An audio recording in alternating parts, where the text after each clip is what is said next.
சாமானிய நேயர்களுக்கு வணக்கம். நம்ம வீடியோக்குள்ள போறதுக்கு முன்னாடி ஒரு வீடியோ நான் ப்ளே பண்றேன், அதை முதல்ல பாத்துருங்க. விஜய் ஜெயிப்பாரு, நான் வேண்டி தோன்ற சரித்திரம் இல்ல. இந்த வீடியோ எதுக்கானது முதல்ல சொல்லிடுறேன். எக்ஸிட் போல் முடிவை பார்த்துட்டு தாவேகாவினுடைய ஒரு தொண்டர், ப்ராபபிலி விஜய் ரசிகர், அவங்க ரியாக்ட் பண்ணதுதான் இது. மே 4ஆம் தேதி பல தரமான சம்பவங்கள் நடக்குதுன்னு நினைக்கிறேன்னா நீங்க என்ன பாக்குறீங்க? இல்ல, தரமான சம்பவம்லாம் கிடையாது. இந்த ஊருக்குள்ள ஏதாவது ஒரு பேரிடர் மாதிரி ஏதாவது நடக்கும் பாத்தீங்களா? அது மாதிரி அன்னைக்கு வந்து பாத்தீங்கன்னா, இவெல்லாம் பைத்தியமா, இவெல்லாம் பைத்தியக்கார கூட்டத்தில் ஒருத்தரான்ற மாதிரி இவங்க பண்ற ஒவ்வொரு வீடியோவும் வரும்போதெல்லாம் நமக்கு இவ்வளவு கேவலமா ஒரு அரசியல் புரிதலே இல்லாமலா இருப்பாங்க அப்படிங்கிற மாதிரி தான் நினைச்சிட்டு இருக்கேன். அதே மாதிரி இப்போ அதுக்குள்ள இன்னொரு வீடியோ நான் காட்டுறேன், நிறைய எடுத்துட்டு வந்திருக்கேன் இன்னைக்கு வீடியோவை. இதெல்லாம் பார்த்து மே 4ஆம் தேதி அரசாங்கம் சில நடவடிக்கைகள் எடுக்க வேண்டிய தேவை இருக்கு. அதுக்கான கோரிக்கை வீடியோ தான் அது. அதுக்கு முன்னாடி இந்த வீடியோக்கெல்லாம் பார்த்துருவோம். ஹாய், நம்ம தலைவர் வந்து இன்னைக்கு ஷிரடி போயிட்டு வந்திருக்காரு. கண்டிப்பா ஷிரடி போனா பாபா வந்து கைவிடவே மாட்டாரு, கண்டிப்பா கைவிட மாட்டாரு. நம்ம தலைவருக்கு எது நல்லது எது கெட்டதுன்னு பார்த்து அவர் கண்டிப்பா செய்வாரு. இதுக்கு நடுவுல சதி பண்றதுக்குனே சில கூட்டங்கள் தெரியுது. என்ன வேணா சதி பண்ணி நம்ம தலைவரை ஜெயிக்க விடாம பண்றதுக்கு வாய்ப்பு இருக்கு. அந்த வாய்ப்பு நடந்துடக்கூடாது. நம்ம தலைவர் தான் ஜெயிக்கணும், நம்ம தலைவர் தான் ஜெயிக்கணும், டிவிக்கு தான் ஜெயிக்கணும். இவங்க சதி பண்றாங்கன்னு சொல்றாங்கல்ல, அது யாரை சொல்றாங்கன்னா எக்ஸிட் போல் முடிவை காட்டணும். அதாவது சதின்னு எதை சொல்றா வராங்கன்னா, விஜய் அவர்களுக்கு தனிப்பெரும்பான்மை 150 இடங்களுக்கு மேல கொடுக்கல. என்ன பண்ணிட்டாங்கன்னா, அதிகபட்சம் 24 சீட்டு, குறைந்தபட்சம் 6 சீட்டு, ஒரு சில கருத்து கணிப்புகளை 0, விஜய் ஜெயிக்க மாட்டாருன்னு சொல்றாங்க. அந்த மாதிரி அதிகப்படியான சீட்டு கொடுக்கல, அது சதின்னு சொல்லி பேசிட்டு இருக்காங்க. விஜய் அவர்களுக்கு வெற்றி வாய்ப்பு எப்படி இருக்கு? ஆட்சி அமைப்பற மாட்டாங்க. இல்ல, இவங்க இன்னும் கனவு உலகத்திலே வாழ்ந்துட்டு இருக்காங்க. சரி, தேர்தலுக்கு முன்னாடி அரசியல் அப்பதான் சரி கனவு உலகத்துல வாழ்ந்தாங்க. சரி, நான் காலப்போக்கில் ஏதாவது அரசியல் படுத்தப்பட்டு எல்லாம் திருந்திடுவாங்கன்னு பார்த்தோம். ஆனா இப்ப வரைக்கும் அவங்க திருந்தவே இல்லை. இப்ப வரைக்கும் முதலமைச்சர் ஆவாரு, ஆட்சி வந்து தாவேகாவுடைய ஆட்சி அமையும் அப்படின்ற மாதிரி ஒரு கண்ணோட்டத்துல அவன் முழுசா தன்னைத்தானே சந்திரமுகியாவே மாறி நினைச்சிட்டு இருக்காங்க. என்ன சொல்றதுன்னே தெரியல எனக்கு. வந்து சொன்னா இந்த சீமானவர் சொல்லுவார் அடிக்கடி, ரொம்ப திட்டவும் முடியல, ஒரு அளவுக்கு மேல போன வாயில இருந்து கெட்ட வார்த்தை வந்துருமோன்னு பயமா இருக்குன்னு சொல்லுவாரு. இல்ல, என்னன்னா இவங்க வந்து நம்ம ஒரு இதுல நம்ம கலாய்க்கிறதுக்காகவோ திட்டுறதுக்காகவோ இந்த வீடியோவே கிடையாது. உண்மையிலே வந்து ஒரு விழிப்புணர்வுக்காக தான் நான் இந்த வீடியோ பண்ண நினைச்சேன். என்ன விஷயம்னா, இவர்கள் ஒருவேளை மே 4ஆம் தேதி ஒரு ரியாலிட்டி ஹிட்ஸ் அப்படிங்கிற ஒரு விஷயம் வருங்களா, உண்மையிலே வந்து என்ன கலனவரும் தெரிய வரும்போது இவர்கள் எப்படி எடுத்துப்பாங்க அதை? இல்ல, இவங்களுக்கு அதை ஏத்துக்கக்கூடிய மனநிலை இல்லை. முதல்ல இவங்களை வந்து பக்குவப்படுத்தணும். முதல்ல தயவு செய்து யார் ஆட்சிக்கு வந்தாலும் முதல்ல இந்த டி அடிக்ஷன் சென்டர்லாம் விட்டுட்டு இந்த தாவேக்கால இருக்கிறவங்களுக்குலாம் ஒரு மறுவாழ்வு மையம் ஒன்று அமைச்சவங்களுக்குலாம் முதல்ல ஒரு மனநோயை சரி பண்ணுங்க. ஏன்னா மனசளவில் அவன் வந்து தான் ரசித்த ஹீரோ வந்து முதலமைச்சர் ஆயிடுவார் நினைக்கிறது தவறு இல்லை. அந்த சினிமாவில் ஹீரோவாகலாம், முதலமைச்சர் ஆகலாம், 234 தொகுதியிலையும் ஜெயிக்கலாம். ஆனால் ஒரு கிரவுண்ட் ரியாலிட்டி என்ன, ஒரு அரசியல்னா என்ன, அரசியல் கட்சி எத்தனை இருக்குது, எந்த கட்சியோட கூட்டணியில் இருக்குது, யார் நின்னா சாத்தியம், இந்த எந்த ஒரு விழிப்புணர்வும் இல்லாமல், எந்த ஒரு அடிப்படை அறிவே இல்லாமல் மனசளவில் இப்போ வந்து நான் அம்பானி ஆகணும், நான் ஃப்ளைட் வாங்கணும் அப்படின்னு நினச்ச மாதிரி இருக்குது. இது எந்த அளவில் ஒரு ஆரோக்கியமான விஷயம்னு நினச்சி பாருங்க. இல்லை தான், இப்போ நான் வந்து இவங்களோட பாதுகாப்புக்கு தான் பேசிகிட்டு இருக்கேன். நாளைக்கு வந்து இல்லை விஜய் அவர்கள் சிஎம் இல்லை, விஜய் அவர்கள் எதிர்க்கட்சி தலைவரும் இல்லை அப்படிங்கிற மாதிரி ஒரு சூழல் வந்துச்சு அப்படின்னா இவர்கள் எப்படி அதை எடுத்துப்பாங்க? நீங்க இதை எப்படி கடந்து அடுத்த கட்ட அரசியலுக்கு போவீங்க? இப்போ எல்லா கட்சிக்காரங்களுமே வெற்றி தோல்வி அரசியல்ல சகஜம், நம்ம அடுத்த தேர்தலில் பார்த்துக்கலாங்கிற ஒரு மைண்ட் செட் இருக்கும். இவர்களுக்கு அது இல்லவே இல்லைன்னு நினைக்கிறேன். எங்களுக்கு 2026 சிஎம் ஆகணும், அண்ணா ஆட்சிக்கு வரணும். எங்களுக்கு வந்து இந்த ஒருத்தர் என்ன சொல்றாங்க, அதை கேளுங்க. நீங்க சொல்றதுக்கே ஒரு மாதிரி, விஜய் சிஎம் ஆனதுக்கு அப்புறம் நான் அண்ணன் கிட்ட இருந்து ஒரு போட்டோ எடுக்கணும் அப்படின்னு பேசிட்டு இருக்கேன். அதை கேளுங்க. ஹாய் விஜய் அண்ணா, இந்த வீடியோ உங்களுக்கு மட்டும்தான்.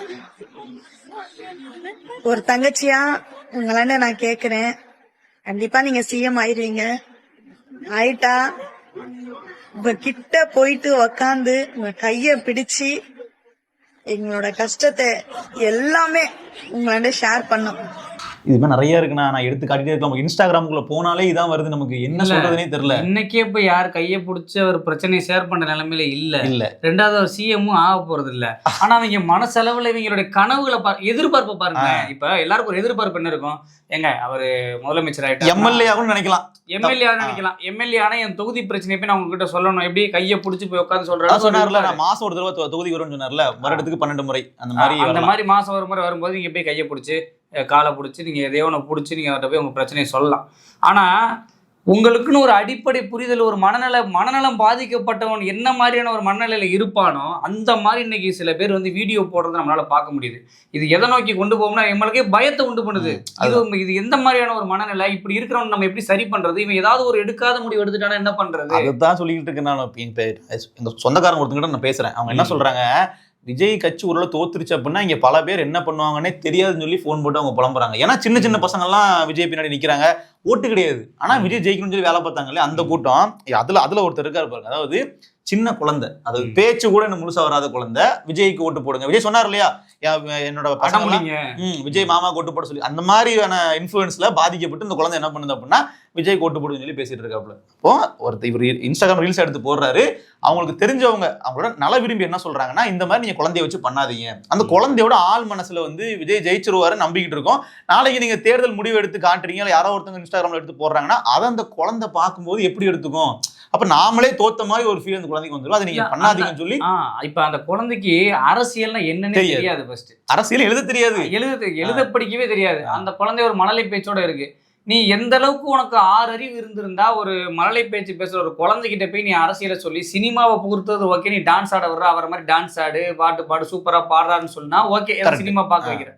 அரசியல்னா என்னன்னே தெரியாத குழந்தைகிட்ட போய் நீ விஜய் மாமாக்கு ஓட்டு போடு, விஜய் அங்கிளுக்கு ஓட்டு போடுன்னு சொல்லி கொடுத்தா அந்த குழந்தை மனசளவுல நம்ம பார்த்த அப்பா பாப்பாருல அந்த ஹீரோ, அவர் வந்து இப்ப ஓட்டு போட்டு ஜெயிக்க அதுவே புரியாது. அந்த குழந்தை சும்மா சொல்லுது. கண்டிப்பா இவங்க ட்ரெண்டிங் ஆகணும், ஒரு விஷயம் வைரல் கண்டென்ட் ஆகணும், இன்ஸ்டாகிராம்ல வியூஸ் வாங்கணும் அப்படின்றதுக்காக குழந்தைங்களோட மனசுல, பிஞ்சு மனசுல நஞ்ச விதைக்கிறீங்க. அது வந்து அவங்களுக்கு மன ரீதியான ஒரு பாதிப்பை ஏற்படுத்துமே ஒழிய உங்க குழந்தைக்கு நீங்களே வந்துட்டு மன ரீதியான பாதிப்பை ஏற்படுத்துறதுக்கு உண்டான வேலையை பாக்குறீங்கன்னு அர்த்தம். அவர் என்ன பண்ண, அதே கண்டென்ட்டா மாத்துறாரு. என்ன பண்றாப்புல, அவங்க ஒரு ஃப்ரெண்டு சொன்ன அட்வைஸை வந்து எடுத்து வச்சுட்டு, நீங்க இப்படி சொல்றீங்க, ஆனா என் குழந்தை என்ன சொல்லுதுன்னு பாருங்கன்னு சொல்லி விஜய் அவர்கள் தான் ஜெயிப்பாருன்னு சொல்லி அந்த குழந்தை பேசுறதுன்னு எடுத்து போட்டு, பாத்தீங்களா என் குழந்தை கான்ஃபிடண்டா இருக்கு, நானும் கான்ஃபிடண்டா இருப்பேன்றாப்புல. ஸோ நேற்று வந்துட்டு இந்த எக்ஸிட் போல் ரிப்போர்ட்ஸ் வந்த அப்புறமா என் ஒய்ஃப் வந்துட்டு நைட்டு ஒரு 11 மணிக்கு ஒரு வாய்ஸ் நோட் அமைச்சிருக்காங்க.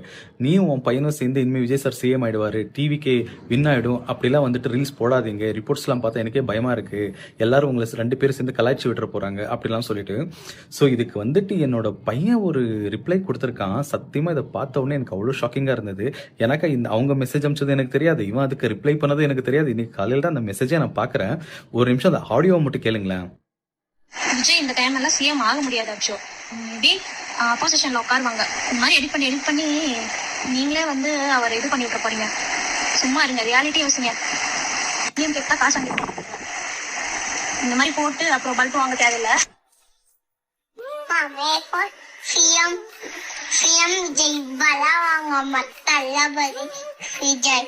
நீ எங்க அப்பா சொல்லிட்டாங்கம்மா, லட்சமா எங்க அப்பா சொல்லிட்டாங்க, விஜய்னா சிஎம், நீ வேணா பாத்துக்கோமா. அப்புறம் என்னங்க, என் குழந்தையே சொல்லிடுச்சு. அதாவது குழந்தை வாக்கு தெய்வ வாக்குன்னு சொல்லுவாங்க. இல்ல இப்ப வந்து பாத்தீங்களா, என் குழந்தை என்ன சொல்லுதுன்னு சொல்றான்ல, அவனுக்கு எந்த உண்மையிலேயே அவன் சோரத்துண்டா 6 அறிவு இருந்துருந்துச்சுன்னா அவன் தெளிவான மனநிலை இருக்கான்னு பாருங்க. நம்ம அந்த குழந்தைய கூட நம்ம தப்பு சொல்ல, அவன் பேசும்போது சொல்ற மாதிரி என் குழந்தையே சொல்லுது பாருங்க. என் குழந்தையோட அந்த குழந்தைக்கு முதல்ல ஓட்டு, அரசியல் ஏதாவது ஒண்ணுமே இல்ல. ஒரு விழிப்பு, சாப்பிட ஊட்டி விட்டா சாப்பிடும், பேச சொன்னா பேசும். யூடியூப்ல விஜய் பாட்டை போட்டு சோறு அவ்வளவுதான் தெரியும். விஜய்க்கும் அதுக்கும் உள்ள தொடர்பு என்ன, கனெக்ட் என்னன்னா, விஜய் வந்து நல்லா டான்ஸ் ஆடுவார், சினிமால இருப்பாரு, ஒரு பாட்டு சாங்க போட்டு சோறு ஊட்டிருப்பாங்க. இவ்வளவுதான். இவங்க தானே ஃபீட் பண்ணிருப்பாங்க. அந்த குழந்தைக்கு வந்து மொத்தம் இருக்கிற 10 நடிகர்களையும் பார்த்தா முடிவு பண்ணிருக்கேன் கிடையாது, இவங்களே ஃபீட் பண்றதா, இவங்களே பண்றது. இவங்க அரசியல்ல போய் அந்த குழந்தைய தொடர்பு படுத்துறது. அதாவது இது ஒரு விதமான வந்து எப்படின்னா, இந்த டிஜிட்டல் ப்ரொமோஷன், டிஜிட்டல் மார்க்கெட்டிங் மாதிரி இது வந்து ஒரு சைல்டு இன்ஃப்ளூயன்சிங். இப்ப குழந்தை தொழிலாளர்கள் தடை சட்டம் இருக்கு. ஆமா. அப்ப அரசியலுக்கு இந்த மாதிரி ஓட்டு போடுங்க, விஜய் மாமாக்கு போடுங்க, அவனுக்கு போடுங்க, இவனுக்கு போடுங்கன்னு குழந்தைகளை வச்சு சொல்றதே அது ஒரு மார்க்கெட்டிங் தானே. எனக்கு ஒரு டவுட், அது ஒரு பிரச்சாரம் தானே. 18 வயசு கீழே உள்ளவங்களுக்கு எதுக்காக அரசாங்கம் வந்து வாக்குரிமை கொடுக்கல? அவங்களுக்கு அந்த மெச்சூரிட்டி இல்ல. ஒரு பக்குவம் அடையணும்னா 18 வயசு ஆனாதான் உன்னோட அறிவை யோசிச்சு நீ வந்து அரசியல்னா என்னன்றதை தீர்மானிச்சு உனக்கு ஓட்டு போட பக்குவம் இருக்குன்னு. ஓட்டு போடுறதுக்கே வயசு இல்ல, ஆனா அப்பா அம்மா ஓட்டு போடுற சொல்றதுக்கு அறிவு வந்துருமா? அதுதான் நம்ம கேக்குறோம். அந்த குழந்தை வந்து யதார்த்தமா ஒரு மழலை பேச்சோட விளையாட்டுத்தனமா கூட சொல்லட்டும், குழந்தை பேசுறத பெருசா நினைச்சிட்டு பேசுற இந்த தற்கூரி நம்ம என்ன சொல்றது? அதுவும் விஜய் அவர்கள் என்டாஸ் பண்றாரு. நீங்க வந்து குழந்தைங்க சொல்லுங்க, உங்க பெரியப்பா ஓட்டு போட சொல்லுங்க, உங்க அம்மா ஓட்டு போட சொல்லுங்க, விஜய் மாமாக்கு ஓட்டு கேளுங்கன்றாப்ல. குழந்தைங்களை இன்ஃப்ளூயன்ஸ் பண்ணி, இப்ப குழந்தைங்களுக்கு எப்பவுமே சென்டிமெண்டா நம்ம சில அப்பா அம்மாக்கள் இருப்பாங்க, அது இருக்கக்கூடாது, ஆனா இருக்கிறாங்க. அது மாதிரி என் குழந்தை சொல்லிருச்சு, நான் அதுக்காக போட்டேன் அப்படிங்கிற மாதிரி சொல்றாங்க. அப்ப அந்த குழந்தைக்கு என்ன தெரியும்? நீங்க வந்து உங்களோட நீங்க விரும்புற நடிகர் ஜெயிக்கணும் அப்படின்றதுக்காக நீங்க குழந்தைய பேச வச்சு, இப்ப அந்த குழந்தை என்ன சொன்னாலும் செய்வாங்களா? இப்ப தங்க ஊசின்னு எடுத்து கண்ணில் குத்த முடியுமா? குழந்தை இப்ப சொல்லுது, அப்பாப்பா இது சூப்பரா இருக்குப்பா, அந்த நிலாவை புடிச்சு அப்பா நீ புடிச்சு வந்துருவியா? அப்ப அந்த வானத்துல பறக்கிற ஹெலிகாப்டர் நல்லா இருக்குப்பான்னு கொண்டு வந்து குழந்தை அப்பா வேணாம்னு சொல்லும், வேற அப்பா எனக்கு வேணும்பான்னு சொல்லுங்க, வேற அப்பா வாங்கி கொடுத்துருவியா? இல்ல வேற அம்மா வாங்கி கொடுத்துருவியா? என்னதான்டா அறிவோட நீங்க இருக்கீங்க? இந்த குழந்தைங்களை வச்சுட்டு போறவங்க என்ன சொல்றதுனே தெரியல. இது மாதிரி ஒரு பெரிய கூட்டமே இருக்காங்க விஜய்க்கு ஓட்டு போட்டவங்க எல்லாம். எனக்கு அது கூட தப்பு இல்ல. உண்மையிலேயே விஜய் அவர்கள் வந்து இந்த தேர்தலில் வந்து ஒரு பெரிய தோல்வியெல்லாம் அடைய போறது கிடையாது. நாங்களே அப்படி நினைச்சோம் ஆரம்பத்தில், ஆனா அப்படிலாம் இல்ல. விஜய்க்கு பெருவாரியான மக்கள் வாக்கு செலுத்திருக்காங்க. கிட்டத்தட்ட நீங்க கருத்து கணிப்பு முடிவுகள்ல 20 விழுக்காடு ஒரு கட்சி வாங்கும்னு சொல்றாங்கன்னா அது எவ்வளவு பெரிய விஷயம். அது அந்த வெயிட்டேஜ் ஃபீல் பண்ண தெரியல உங்களுக்கு. அவங்களுக்கு அதுவே தெரியல, அரசியல் படுத்தப்படல, அரசியல் புரிதல் இல்ல. முதல்ல அந்த 20% என்னது 20 100ல மொத்த கணக்கு 100ல இப்ப நீங்க 90 தானே சொல்லியிருக்கணும். ஏன்னா அவங்க முதலமைச்சர் கனவுல வாழ்ந்துட்டு இருக்காங்க கிட்டத்தட்ட ஒரு 6-7 மாசமா. நீங்க 80 சொல்லியிருக்கலாம், 70 சொல்லியிருக்கலாம், 10ன்றீங்க, 20ன்றீங்க. எங்க தளபதி சிஎம் ஆக போறாரு, முதல் கையெழுத்தே வந்துட்டு இதை ஒழிக்க போறாப்புல, இலவசத்துக்கு கையெழுத்து போட போறாரு. எப்படி 2500 ரூபானா இங்க 3000 ரூபா, அங்க 2000 ரூபானா இங்க 2500 ரூபா. அவர் வந்து கடனாளி ஆக்கிட்டு போறாப்புல, கிட்டு கொடுத்துனா இவர் வந்து தாய்மாமே சீர் கொடுப்பாப்புல. தாய்மாமே கட்டில் பீரோ மெத்த இது என்ன வேணா கொடுங்க. மாற்று எப்படின்னா மாற்ற வந்தவர். இவங்களுக்கு எந்த அரசியல் சிந்தனையும் கிடையாது, அரசியல் புரிதலும் கிடையாது. நீங்க மாற்றுன்னு சொல்றீங்க பாத்தீங்களா, அதுவே இங்க தப்பு. அந்த மாற்றே இங்க இல்ல, ஒரு மாற்றமும் இல்ல. அங்க என்ன இருக்கோ அதே தான் இங்கேயே இருக்கு. இப்ப அங்க ஒரு பூனைக்குட்டி இருந்துச்சுன்னா அதை தூக்கி இங்க வச்சு ஒரு தொப்பி மாட்டி விடுவாரு, அது ஒரு மாற்று. அங்க ஒரு நாய்க்குட்டி இருந்துச்சுன்னா அவர் அப்படியே தூக்கி வச்சு இங்க வந்து நாய்க்குட்டிக்கு ஒரு பொட்டு வச்சு விடுவாரு. விஜய் வந்து ஒரு மாற்று. இவங்க அரசியல்னா என்ன, மாற்றம்னா என்ன, தமிழ்நாட்டுல என்ன நடந்துகிட்டு இருக்குன்னே தெரியாத ஒரு தற்கூரி கூட்டம். இன்னைக்கு விஜய் அவர்கள் தான் முதலமைச்சர், அவருக்கு ஏன் 10% போட்டீங்க, அவருக்கு ஏன் 20% போட்டீங்க, அந்த பெர்சன்டேஜ் கணக்கே இது வரைக்கும் அவங்க தெரியாம பேசிட்டு இருக்காங்க. அதுதான் நான் 18ல இருந்து 24 சீட்டுக்கு இதனால தாங்கவே முடியல, அவ்வளவு சீட்டான்னு ஆச்சரியமா பாக்குறேன். சரி, அப்போ அதுவே இல்ல, அது இன்னும் அந்த உண்மை தெரிஞ்சுக்கிட்டீங்கன்னா இன்னும் மனசு ரொம்ப வருத்தப்படுவீங்க. அதை வந்து இப்ப சிம்பாலிக்கா சொல்லியிருக்காங்க கொஞ்சம் கொஞ்சமா. அதாவது எப்படின்னா கலை யதார்த்தம் என்ன அப்படின்னா, பெரும்பான்மையான இடங்கள்ல எல்லா இடங்கள்லயுமே அவர் சொன்ன மாதிரி ஓட்டு விழுகும்.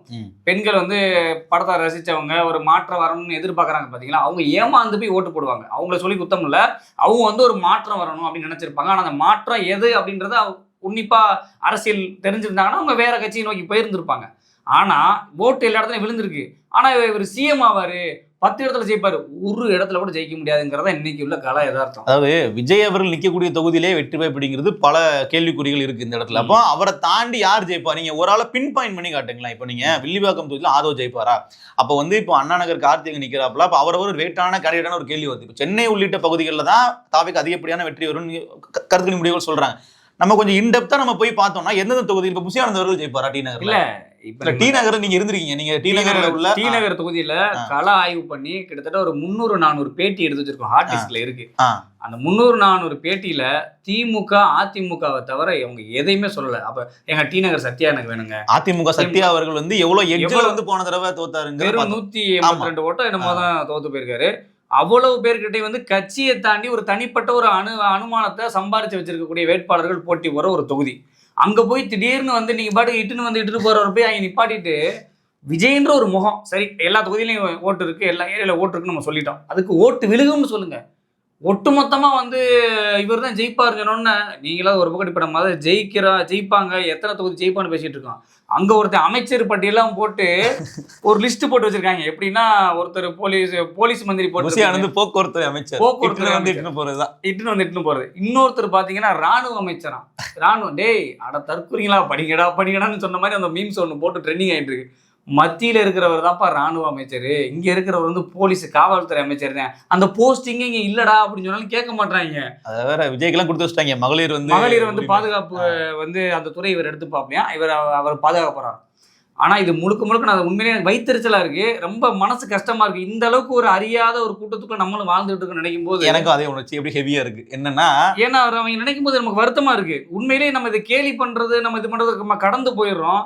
ஆனா ஒருத்தருடைய மனநிலை பாத்தீங்கன்னா, அவன் மனசளவுல ஒருத்தர் அரசியல் புரிதலே இல்லாம ஒருத்தர் நம்புறான்னா, அப்ப அவன் எந்த அளவுக்கு அவன் நியூஸ் பேப்பர் படிக்காம தமிழக அரசியல யதார்த்தத்தை தெரிஞ்சுக்காம வாழ்ந்திருக்கான். அப்ப இத்தனை நாள். குழந்தைக்கு ஒன்று சொல்லி கொடுக்காம குழந்தை சொல்றதை நான் கேட்பேன் அப்படின்னு பேசுறதெல்லாம் இருக்கு இல்லையா? இந்த மாதிரி பேசுறதுக்கு இவ்வளவு பெரிய கூட்டம் இருக்குன்றது இப்பதான் நான் பாக்குறேன். இப்பதான் உண்மையிலேயே அந்த குழந்தைக்கு 5 வயசு ஆகுது, அந்த குழந்தைக்கு 6 வயசு ஆகுது, இல்ல 10 வயசு ஆகுதுன்னா அந்த குழந்தைக்கு ஏற்ற அறிவை நீ சொல்லி கொடுக்கணுமா, இல்ல அந்த குழந்தையோட அறிவை உனக்கு சொல்லி கொடுக்குமா? நீ சோறு தானே திங்கிற, குழந்தைக்கு நீ பாடம் சொல்லி கொடுப்பியா, அப்பா அம்மான்னு சொல்லி கொடுப்பியா, ஆனா அவனை சொல்லி கொடுப்பியா, இல்ல குழந்தை உனக்கு சொல்லி கொடுக்குமா? அப்ப அரசியலை மட்டும் என் குழந்தை சொல்லிருச்சு, ஓட்டு மட்டும் என் குழந்தை சொல்லிருச்சு, ரசிகருக்கு ஓட்டு போகணும்னு, அப்ப நான் உன்னை தற்கொலைன்னு சொல்ல வேற என்னன்னு சொல்றது?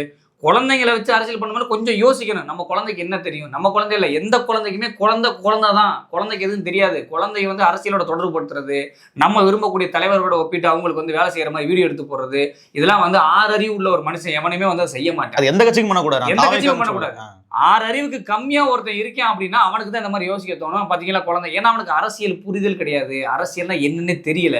அவனை நினைச்சு பார்க்கும்போது நமக்கு வந்து ரொம்ப மன வருத்தமா இருக்கு. நீ ரசிச்சுட்ட, உன்னோட ஒரு ஹீரோவை பார்த்துட்டு அவர் வரணும்னு ஆசைப்படுற, ஒரு மாற்றுன்னு எதிர்பார்க்குற, அவர் நல்லவரோ கெட்டவரோ, நான் அதுக்குள்ள வரல. ஆனா நீ மன ரீதியா வந்து ஒரு முழு பைத்தியமா வாழ்ந்துகிட்டு இருக்க. நீ பைத்தியமானது மட்டும் இல்லாம உன்னை சுத்தி உள்ளவங்களையும் சேர்த்து அந்த வட்டத்துக்குள்ள இழுத்து நீ பாதிக்கப்பட்ட மாதிரி அவங்களையும் பாதிப்புக்குள்ளாக்குற, உன் குழந்தைகளை குறிப்பா ஆக்குற. கரெக்டான கேள்வி. அவங்க மட்டும் பாதிக்கப்படுறது கிடையாது. நாம என்ன நினைச்சிட்டு இருக்கோம், இவங்க ஏதாவது பண்ணிப்பாங்களோ அப்படின்னு நம்ம நினைச்சுக்கிட்டு இருக்கோம். ஆனா இதோட பெரிய பிரச்சனை என்னன்னா, வீட்டுல இருக்கிற அப்பா அம்மா மேல இவங்க என்ன பண்ண காத்திருக்காங்கன்னு தெரியல. ஏன்னா இப்ப நாளைக்கு திமுக இல்ல அதிமுக ஜெயிக்கிறாங்க, ஆட்சி மாதிரி வச்சுப்போம், யாராலும் இருக்கட்டும், இவங்க போயிட்டு நீங்க ஓட்டு போட்டதுனாலதான் திமுக ஜெயிச்சிருச்சுன்னு சொல்லி வீட்டுல இருக்கக்கூடிய பெரியவங்க என்ன பண்ணுவாங்கன்னு தெரியல. அது வந்து வீட்டுல இருக்கிற குழந்தைங்க செய்ய தேவையில்லை, பசங்க செய்ய தேவையில்லை. இப்ப எப்படி விஜய் அவர்கள் வந்து தன்னுடைய வெற்றிக்கு என்னெல்லாம் யூஸ் பண்ணணும், ட்ரிக்ஸ் யூஸ் பண்ணணும், அந்த குழந்தைங்களை வந்து அடம் பிடிங்க, அழுங்க, விஜய் மாமா ஓட்டு போடணும்னு சொன்னாரோ, இந்த தோல்வி சந்திச்ச உடனே அவர் வந்து ஒரு லைட்டை ஒரு கீ கொடுப்பாரு. எப்படின்னா மேடையில வந்து நம்ம எதிர்பார்க்கலாம், எல்லாரும் வீட்லயும் போய் அப்பா அம்மாட்ட போய் கேளுங்க, இப்படி பாவம் பண்ணிட்டீங்களே, எங்களோட எதிர்காலத்தை ஒழிச்சிட்டீங்களே, வாய்ப்பு இருக்கு அப்படின்னு இந்த டைலாக் வருதா இல்லையான்னு இந்த வீடியோவை எடுத்து கட் பண்ணி வச்சுக்கோங்க. எங்களோட எதிர்காலத்தை கெடுத்துட்டீங்களேம்மா, நான் எங்க விஜயனோட அரசியல் வாழ்க்கையை இப்படி தடை போட்டீங்களேம்மா, நாங்க அவ்வளவு சொன்னமேம்மா, இனிமே எங்களை யாருமா காப்பாத்தோன்னு இப்ப வீட்டுல போய் சட்டையை பிடிச்சி கேளுங்க அப்படின்னு இந்த புண்ணியவன் சொல்லுவாப்ல. இதை கேட்டு நிறைய பேர் குடும்பத்துல அவங்க அப்பாட்ட அம்மாட்ட தாத்தாட்ட சண்டை போட்டு அந்த வீடியோ எடுத்து போட்டு விட்டு நாசமா ஆக்குறதுக்கு இந்த சோசியல் மீடியா ரெடி பண்ணுவாங்க. இதெல்லாம் நடக்குதா இல்லையான்றது மட்டும் நீங்க எழுதி வச்சுக்கோங்க. அதேதான். அதே மாதிரி இன்னொரு முக்கியமான ஹைலைட்டான ஒரு வீடியோ நீங்க பாருங்க. ஒரு பாட்டு விஜய் அவர்கள் நினைச்சு அப்படியே ஃபீல் பண்ணி அவர் வந்து பாடுறாங்க. விஜய் அவர்கள் இதுக்கப்புறம் நாங்க பார்க்க முடியாது, தேர்தல் பிரச்சாரத்துல இருந்து இதுக்கப்புறம் நாங்க மிஸ் பண்ணுமே சொல்லி ஃபீல் பண்ணி அழுதுகிட்டு இருக்காங்க.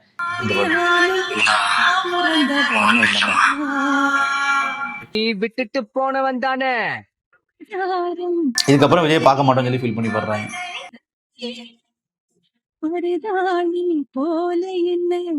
இல்ல எனக்கு ஒண்ணு புரியல, இனிமே விஜயை பார்க்க முடியாதான். இப்ப மட்டும் என்னமா இவங்க டெய்லி பாத்துட்டு இருக்கிற மாதிரி ஷெட்யூல் போடுறதே மொத்தத்துல 15 நாள் 15 தடவை. அவங்க என்னன்னா பிரச்சாரத்துக்கு வர்றாரோ, அண்ணன் திரைப்படத்துல வர்றாரோ, எங்களுக்கு அவரை பார்க்கணும். அவர் வந்து ஒரு கடவுள் மாதிரி ஒரு காட்சி தருவாங்கல்ல. இப்ப நம்ம எப்படி இப்போ சித்திரை திருவிழாலாம் இப்போ அப்படியே சாமியை கூட்டிட்டு வந்தாங்க அப்படின்னா அடுத்த வருஷம் தான் சாமியை பார்க்க முடியும். அந்த மாதிரி ஒரு காடு மாதிரி அவங்க ஆக்சுவலா இவங்களுக்கு இவர்கள்லாம் அதோட பக்தர்கள் தரிசனத்துக்காக காத்திருக்கக்கூடிய கூட்டம் நினைச்சாங்க. இதை பார்க்கும்போது எப்படி நமக்கு இல்ல இதையெல்லாம் பார்க்கும்போதுதான் அந்த உச்சத்துல இருக்குன்னு சொல்ற பாத்தீங்களா, அது சும்மா சொல்ல. இந்த மாதிரி அரை பைத்தியம், காப்பைத்தியம், முக்கா பைத்தியம், வெந்தவன் வேகாதவன், இந்த தற்கூரிகள்லாம் இருக்குன்னு தெரிஞ்சுக்கிட்டு தான் தன்னைத்தானே ஒரு அதிமேதமா நினைச்சுக்கிட்டு தன்னைத்தானே உச்சத்தை, இது வரைக்கும் உச்சத்துல இருந்த நடிகர்கள் யாருமே அந்த மாதிரி சொன்னது கிடையாது. உச்சத்துல இருந்து நான் உங்களுக்காக வந்திருக்கேன், என்ன உங்களுக்காக வந்திருக்கீங்க, இந்த மக்களுக்காக என்ன பண்ணிருக்கீங்க, என்னத்தை பண்ணி கிழிச்சிங்கன்னு தான் கேட்க தோணுது. இத்தனை வருஷமா மக்கள் மேல அக்கறை இல்லை, ஏன்னா கோடியா சம்பாரிச்சேன், உச்சத்துல இருந்தேன். அந்த உச்சத்துல இருந்து ஏதாவது ஒரு சொச்சமாச்சும் அந்த மக்களுக்கு ஏதாவது நீங்க ஒரு வருஷமோ 2 வருஷமோ ஏதாவது ஒரு உதவி செஞ்சிருப்பீங்களா? ஒண்ணும் இல்ல. தேர்தல் வர்றதுக்கு 2 வருஷம் முன்னாடி இந்த 12ஆம் வகுப்பு மாணவர்களுக்கு ஓட்டு வர்றவங்களா பார்த்து அது உதவி கிடையாது, அது தனக்குத்தானே உள்ள விளம்பரம், நான் அரசியலுக்கு வர போறேன்னு எல்லாருமே சொல்ற மெசேஜ் அது. இவர் என்னன்னா மக்கள் பிரச்சனைக்காக நீ காசு கொடுத்து உதவ வேணாங்க. நீ உன்ட்ட இருக்கிற கோடி நான் சம்பாரிச்சது ஏன், நான் எல்லாத்தையும் பார்த்துட்டேன்ல, பார்த்துட்டு கொஞ்சமாச்சு நீ மக்களுக்கு ஏதாவது செஞ்சிருக்கணும்ல, இல்ல ஏதாவது ஒண்ணு இல்லப்பா கஷ்டப்படுற ஃபேமிலிக்கு நீ குரல் கொடுத்து. இதுல அந்த ஒப்பீடு வேற, எம்ஜிஆர் மாதிரி விஜயகாந்த் மாதிரின்னு சொல்லி விஜயகாந்த் வேற ஒப்பிடுறாங்க அப்படியே. அதாவது தங்கத்தோடையும் வைரத்தோடையும் கொண்டு வந்து தகரத்தை ஒப்பிட்ட மாதிரி இருக்கு. இவங்க என்ன சொல்றாங்கன்னா, இதுவும் பெருசா தானே இருக்கு, அதுவும் பெருசா தானே இருக்கு. அடே அது தங்கம், இது தகரம், தகரத்துக்கும் தங்கத்துக்கும் வித்தியாசம் இருக்கு. இவங்க எல்லாத்தையுமே ஒரே மாதிரி பாக்குறாங்க. இந்த கேள்வி உங்ககிட்ட கேக்குறேன்னா, நீங்க கேப்டன் கூட இருந்திருக்கீங்க, அதனாலதான் அந்த கேள்வி. அந்த வித்தியாசத்தை எப்படி நீங்க சொல்லி? நான் உண்மையிலே சொல்றேன், அவர் கேப்டன் கூட எல்லாம் இவர் வந்து கம்பாரிசன் மட்டும் இல்ல, அவர் பேரை சொல்லி இவர் பேரை பக்கத்துல சொல்றதுக்கே தகுதியற்ற நபர் தான் விஜய்லாம். அவர்களை ஏணி வச்ச லெட்டாது. இயல்பாகவே குணம் கொண்டவர் கேப்டன் வந்து அரசியலுக்கு வர்றதுக்கு முன்னாடி சினிமாவில் இருக்கும்போதே வந்து ஒருத்தருக்கு ஒரு இறக்க குணம் இருக்கு பாத்தீங்களா. என்னையாப்பா அப்படின்ற மாதிரியான ஒரு மனுஷன். அவர் கூடலாம் நீ போய் கம்பேர் பண்ற பாரு. அப்புறம் எம்ஜிஆர் மாதிரி வந்தாராம். எம்ஜிஆர் எப்படி அரசியலுக்கு வந்தாருன்னு இவங்களுக்கு தெரியல. இன்னைக்கு கலையதார்த்தம் தெரியாம இன்னைக்கு முதலமைச்சர்னு வாழ்ந்துட்டு இருக்கிறவன்ட்ட போய் எம்ஜிஆர் வந்து ஒரு கட்சியில பயணிச்சாருப்பா, அப்புறம் கட்சியில போய் சேர்ந்தாருப்பா, கட்சியை தொடங்கினாருப்பா, அப்புறமா தான்ப்பா ஆட்சியை பிடிச்சாருன்னு சொன்னா அவனுக்கு அப்படியான்னு கேட்பான். காந்தி செத்துட்டாரா அப்படின்ற மாதிரி ஒரு கேட்பாங்க தெரியுமா, அது மாதிரி இவன் கேட்பான். இவன் நம்ம அதை விளக்கவும் முடியாது. இவங்களுக்கு என்னன்னா ஒரு மனசளவில் வந்துட்டு நீங்கள் வந்து ஒரு எதிர்பார்ப்பு, ஒரு ஆட்சி மாற்றம் நினைக்கிறது நம்புறது ஓகே, அவன் ஒரு சாதாரண மனுஷன். ஆனால் இவன் வந்து மனசளவில் அதை ஒரு மனநோயாலேயே வாழ்ந்துட்டு இருக்காங்க. உண்மையிலேயே நான் அப்பலே சொன்னேன், இவங்களுக்குலாம் வந்து தாவேக்கால இருக்கிற ஒவ்வொருத்தருக்கும் மறுவாழ்வு மையம் கண்டிப்பாக வேணும். அது வந்து நம்ம அடுத்து எந்த அரசு ஆட்சி அமைக்குதோ அவர்கள்ட்ட கோரிக்கையாக நம்ம வச்சுக்கிறோம். ஏன்னா இப்போ தேர்தல் ஆணையம் பண்ணணும், அவர்கள் பண்ணுற மாதிரி தெரியல. இப்போ மே 4 முடிவு அறிவிக்கிறீங்கன்னா அடுத்த 2 நாட்களில் பதவியேற்பு நடக்கும் இல்லையா? ஸோ அந்த காலகட்டத்திலலாம் பார்த்தீங்கன்னா ரொம்ப உச்சத்தில் இருப்பாங்க இவங்க எல்லாருமே. உச்சத்துலையா? இந்த 2 நாளாக அந்த கடையெல்லாம் அடைச்சிருங்க. இந்த வயலுக்கு பூச்சி மருந்து வைக்கிற கடை, உரக்கடை, இந்த மாதிரி கடையெல்லாம் கொஞ்சம் அடைச்சிருங்க. ஏதாவது இந்த சின்ன சின்ன கடையெல்லாம் அந்த எலெக்ஷன் வந்ததுக்கப்புறம் இந்த வீட்டில் ஏதாவது அம்மா வாங்கிட்டு சொன்னாங்க, அப்பா வாங்கிட்டு சொன்னாங்கன்ட்டு நிறைய அந்த ஏதாவது மருந்து இருந்து ஏதாவது இந்த எலிக்கு வைக்கிறது அதை வைக்கிறது ஏதாவது கேட்டாங்கன்னு யாரும் கொடுக்காதீங்க. யாரும் ஏன்னா கொஞ்சம் விழிப்புணர்வோடு இருங்க. ஏன்னு கேளுங்க, ரீல்ஸ் மோகத்திலையும் விஜய் மேலே கொண்டத தேவையா அந்த ஒரு அளவு கடந்த ஒரு அன்புனாலையும் ஒரு ரசிக மனப்பான்மையினாலையும் நீ எனக்கு ஓட்டு போடலன்னா எங்கள் வீட்டில் குடும்பத்தோட விச வச்சிருன்னு ஒரு பைத்தியம் சொல்லிச்சு பாருங்க. அது மாதிரி ஏகப்பட்ட பைத்தியம் இருக்குது. அந்த மாதிரி பைத்தியங்கள்ட்ட இருந்து கொஞ்சம் இந்த மாதிரி கடைக்காரர்கள் கொஞ்சம் அலர்ட்டாக இருக்கிறது நல்லது. ஏன்னு கேளுங்க, ஏன்னா இவன் முழு பைத்தியமாக மாறி போயிருக்கான், மனசளவில் பாதிக்கப்பட்டிருக்கான். அவனுக்கு வந்து உண்மையிலேயே ஒரு மறுவாழ்வு மையத்தில் அவனுக்கு ஒரு ஆலோசனை கொடுக்கணும், அவனுக்கு ட்ரீட்மெண்ட் தேவை. ஏன்னா அரசியல்லாம் என்னன்றத பாடத்தை வந்து அவனுக்கு மனசளவில் அவன் ஏற்றுக்கிறணும் முதல்ல. ஏன்னா அவன் ஏற்றுக்கிறக்கூடிய மனநிலையிலே இல்லை. முதல்ல அவனை மனசளவில் பக்குவப்படுத்தணும். அதனால வந்து சம்மந்தப்பட்ட அதிகாரிகள், ஆட்சியாளர்களை வந்து பார்த்தீங்கன்னா இதில் முக்கியமாக இதில் கவனம் செலுத்துங்க. பாவம் அவங்களுக்குலாம் உண்மையிலேயே வந்து ஒரு ஏதாவது ஒரு மறுவாழ்வு மையத்தில் அவங்களுக்கு ஒரு வகுப்பு எடுத்து அவங்களுக்கு கொஞ்சம் மன ரீதியாக அவங்களை தயார்படுத்து. நிச்சயமா அதான் நம்மளுடைய கோரிக்கையும். மே 4 தேதி தேர்தல் முடிவு வரட்டும், நாம இன்னும் அதை விரிவாக வந்து பேசுவோம். நன்றி.